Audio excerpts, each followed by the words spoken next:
So apparently this case behind me, the Cooler Master MasterFrame 600, is a pretty hated case. You do need to know from the get-go, like, I am disappointed about this case. It's just not good enough. Replacing the dust filter on the bottom of the case will give you a flavour of what it's been like working with the MasterFrame 600. But because of the potential nightmare that is going to be the user experience of trying to remove the corner to potentially shorten the frame. Anyway, you guys get the point.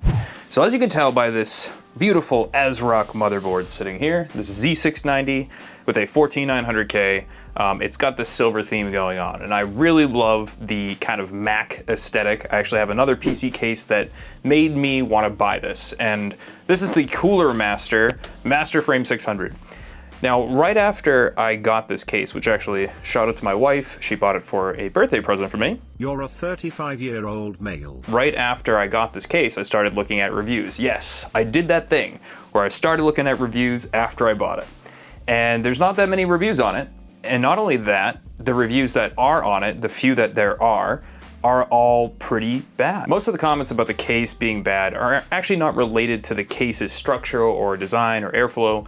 They're mostly related to the design of this, because the inside of this case is totally interchangeable. You can flip it up here, you can change the power supply from the basement to the top. Apparently there's gonna be a bunch of different panels and pieces, like these panels just pop right off. They're all magnet based. Here, let me grab this one up on top. And they just come off. And there's gonna be these replacement panels coming from Cooler Master, which aren't on their website yet, but it's supposed to be a modder's dream case. So instantly, silver matches all the stuff I like. I have, unfortunately, the 5090s black now instead of the 4090 silver, which I thought kind of looked better in my opinion, but yeah, so basically I want to run through this. I want to do a build in this PC. I'm going to run through it pretty quick. It's a custom loop.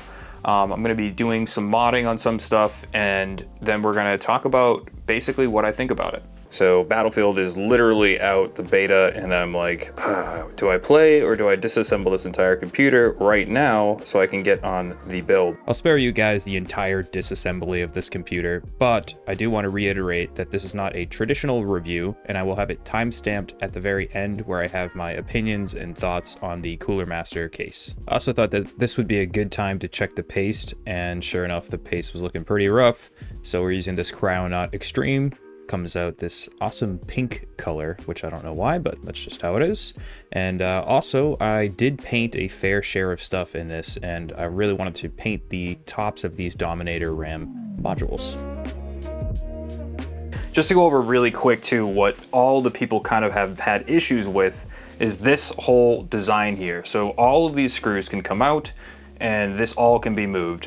One of the problems is, obviously, you can see this is flush to where the door would close. So you actually have to have your cables routed through these holes, which kind of makes things a little bit frustrating. Yeah, I got a lot of space for cable management, but you have some limitations to how you can manage them. I already know that I got to move this over because my board is larger. It's like the EATX size, so this actually is going to have to be moved. So I'm going to do that right now. Quite literally should be as simple as removing these screws. A lot of people said that you got to be careful with using drills because the screws are very gentle, I guess, but so far I'm not seeing any gentle screws. So we're actually just gonna move this over an entire slot. Time to test fit the board. I'm pretty sure we should be good. I moved it over as far as it goes, pretty perfectly, and yeah, looks good. All right, everybody, I found one major flaw already, and it's this standoff right here. These standoffs are part of this frame here. This does not come off. You could cut it off and it would be fine, but a lot of those motherboards that have the fancy back plates and stuff, and they don't require this standoff, some of them do not clear these and you gotta take them out. And mine happens to clear it, but I'm gonna still put a little piece of tape over it, but some don't. So that's actually a pretty big problem. All right, let's re-put the board back in now that I've covered up that location. Yeah, that could have been bad. That could actually short the board, so it's a good thing I checked it. I'd say that looks pretty good. And also, this might be like the silliest thing, but I'll give Cooler Master some credit. The logo's not too bad these days, but they did put a little screw back here so I can take that logo off. Now there is a tiny little hole in the mesh, but barely noticeable. So real quick before I get going on this completely, I think what I'm gonna do is actually take out this basement and maybe the back and paint them a silver color. I have a couple of different versions I'm looking at. I'm gonna be using these APNX fans, and they have the white and black. And then I have these radiators that I also just painted. So instead of having that dreaded Oreo theme where there's one big black video card and an all white PC, I want to incorporate silver and black more into this. Basement's got 2 screws here in the back. And I'm pretty sure that that is it. Yep, just the 2 screws for the basement. And it pops right out. Actually, I'm wrong, guys. There's 2 more screws in the bottom here. So when people were complaining about the amount of screws, that is definitely a little part of the problem. But this can be moved from here all the way up here. So you can move this basement wherever you want. If you guys asked me 5 years ago if I was gonna be painting my white PC silver, I would say you're insane.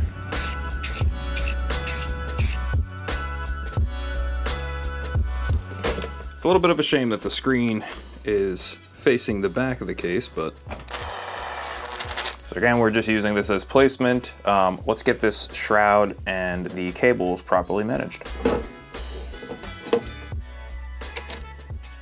All right, so I have definitely found out what people are the most frustrated about, and I kind of missed this in some of the review videos. Everyone complained about this area, particularly right here, to get the cables through, and you need to kind of route the CPU cables up here, 24 pin up there. But you also have to go through the basement power supply shroud hole, which this should just be for these cables, and it's for this, and that's quite a lot to fit through all up in here, but we're gonna do our best to make it work. So I have 2 opinions on this. It is frustrating, but it also kind of works as a guidance for the cables. So I don't know, there's 2 ways of looking at it. It's frustrating when you're building, but once it's there, you don't have to overly use zip ties. Now this definitely took a bit more finagling than I would have liked. It's mostly just getting the cables through the back that's so far been the biggest problem. So you have the cables being a little tight in the rear, and then you have that one standoff. And so far that's been it. All right, so far this is how the back looks. So again, everything is kind of coming through these bottom slots here and then up around to the front. Let's get going on the fans and all the radiators, and then we can do the full loop.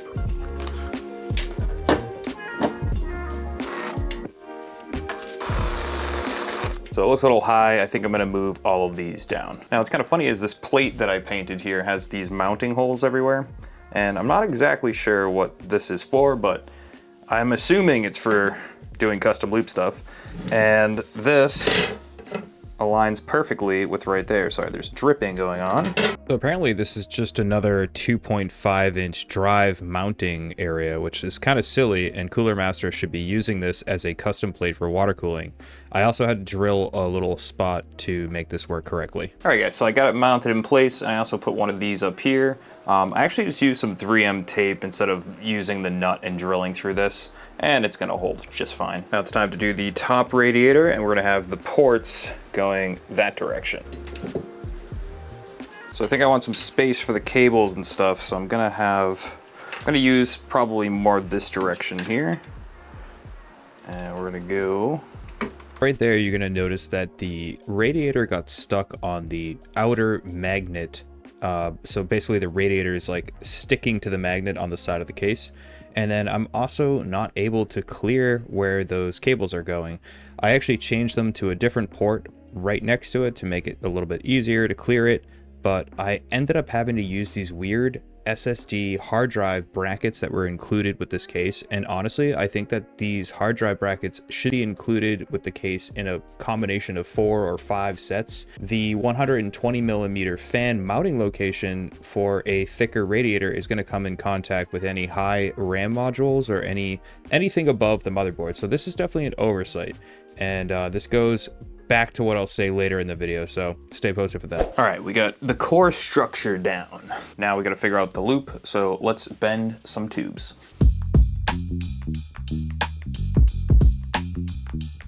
Now this is not a tube bending tutorial per se, but yeah, apply some heat, bend the tubes, and the most challenging part is usually doing double bends. So I'm starting with the hardest bend, which is a double bend. It goes up, over to the left, and then over to the right.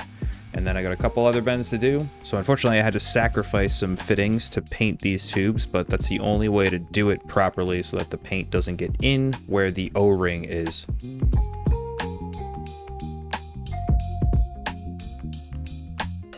This is the back cable management all complete. Just snip some of these zip ties. So I just pressurized the loop. I'm gonna leave it for about an hour and then come back. So as you can see, it did actually leak a little bit of air, but this is pretty normal after quite a while, so not really worried about it at all. So I'm blasting through this to give you guys my final conclusion on the case. I really like this case so far at this point in the video. There's a lot of issues and a lot of like minor things, but overall, I think it has a pretty promising future. I'll get to that again more in a little bit, but let's just get through this part and check out some B-roll.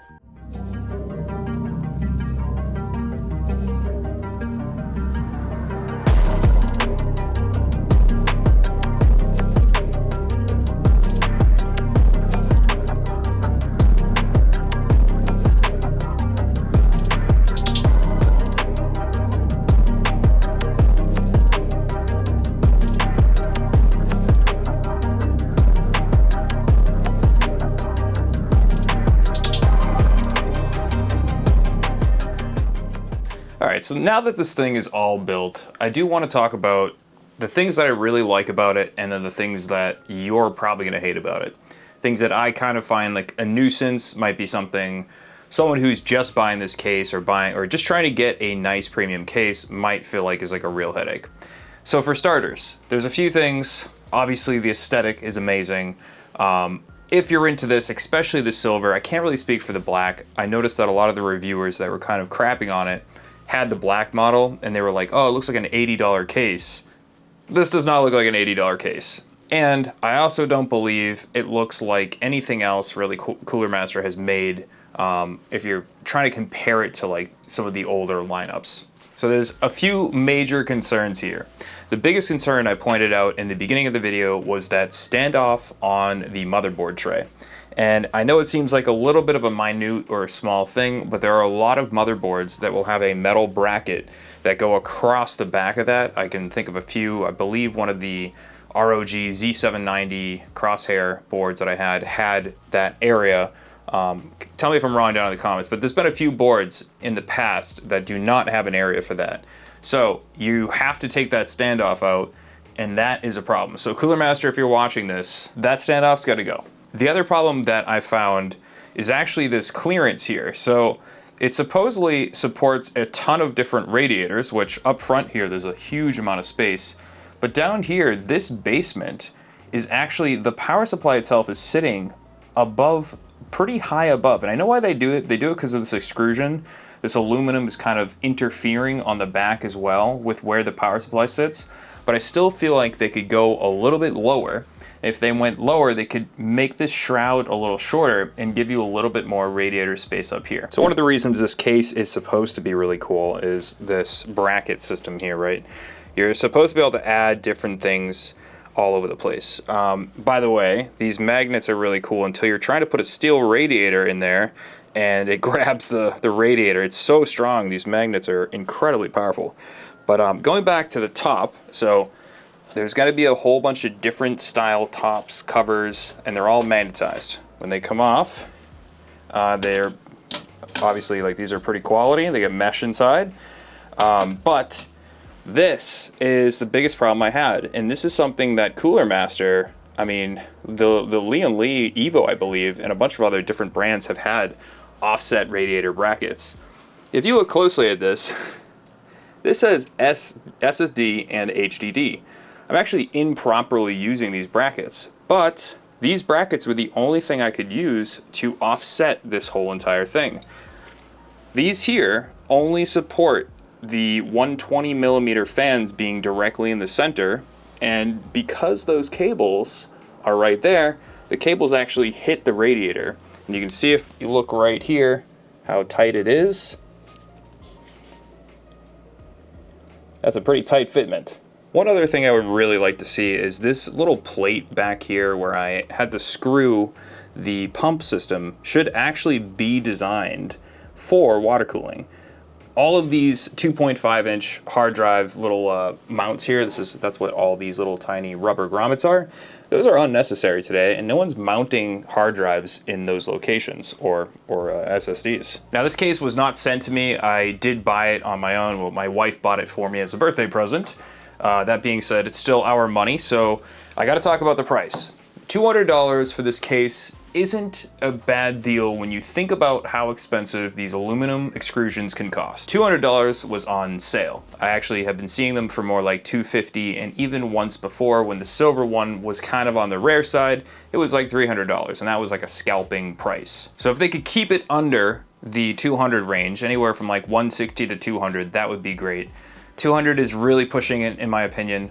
That being said, it did come with some pretty nice fans, and these are actually decent quality fans. These are 140s that are included. They are ARGB, and there is an ARGB hub built into the case as well. And then you get one 120 at the back. And these do move some air pretty good. For a 140, they're not bad. The current configuration I have right now dropped my temperatures. Before I was running the Fantex case, my temps were actually pretty rough. I was running a 360 with an undervolt on the 14900K, and I was seeing into like the 70s, 80s, sometimes even in games. This is just how that CPU runs. I was able to get quite a better temperature out of it in this configuration. Obviously, I am running two 360 radiators, and I could even put the GPU into the loop if I wanted to. Now, let's talk about the actual big elephant in the room. This whole entire mounting system back here, which I didn't move too much of. I did play around with this to move this little bar right here. And a lot of people said, oh, this is such a pain in the butt. You can't use like drills or even like the little tiny drills because it's so fragile. I found none of that to be true. And I'm not sure if maybe they have like an older version. They were sent like some early customer sample or something. But I had no issues at all taking this thing apart. Even the small amounts of stuff I moved around, because I did pull off that and this to color them, to paint them, and I had zero issues pulling it off and using a hand drill to reattach it. There was no stripping, nothing, no problems at all. So what's my final take? Once the panels and stuff start coming out, like they're supposed to be like walnut wood panels and side panels and all sorts of cool customization stuff, I would say that this is a buy. If you're really into tinkering and messing around with stuff, like the rail system complaint, that takes so long. That's something Tom Logan was saying. Oh, it takes so long to move the thing around. It's a nightmare. That's kind of part of it. If you're an enthusiast builder and you really want to tinker and play around stuff, and like maybe you get bored, like I might get bored in 6 months and want to flip this entire chassis just because I want to look at it differently. Anyways, guys, let me know what you think down in the comments. Let me know if you hate this case, love this case. Obviously, there's going to be more to come. Hopefully, Cooler Master. Maybe I'll see if I can get some samples of the removable parts that go on this, and I'll do a follow-up video if you guys are interested in that. Yeah, so that's going to be it. Drop a like, let me know what you think down below, and I'll see you guys next time. Bye.